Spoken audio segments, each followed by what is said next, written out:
The sea ice receding, various countries are now jockeying in the Arctic to control a potential gold mine of natural resources that are becoming more extractable. According to some estimates, almost a third of the world's natural gas and 15% of its oil surrounds the polar ice cap.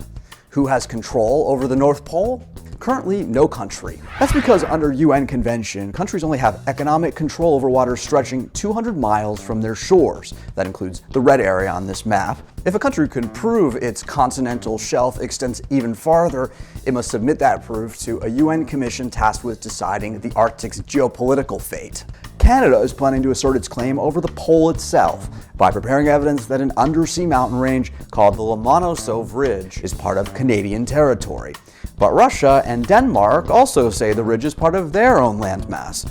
And Norway has already submitted its own territorial claims to areas in the region. Even China, for its part, is trying to get in on the negotiations with the UN's Arctic Council. China? China has deep economic ties to Iceland. It helped bail the country out of its economic crisis in 2008 and has begun using a northern sea route to Europe that takes ships 35 days compared to the 48-day travel time via the Suez Canal. In recent years, warmer weather has reduced sea ice in the region, making the route now possible from July to November. Could all this competition in the north lead to a Cold War? Thus far, diplomacy is taking its course.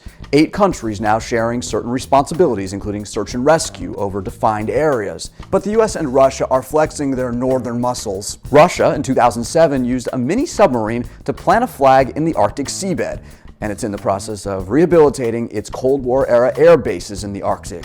In November, U.S. Defense Secretary Chuck Hagel said the military needs to step up its cold weather training and devote more resources to the area amid growing Russian presence in the Arctic. The military posturing in the Arctic has begun. That's the short answer.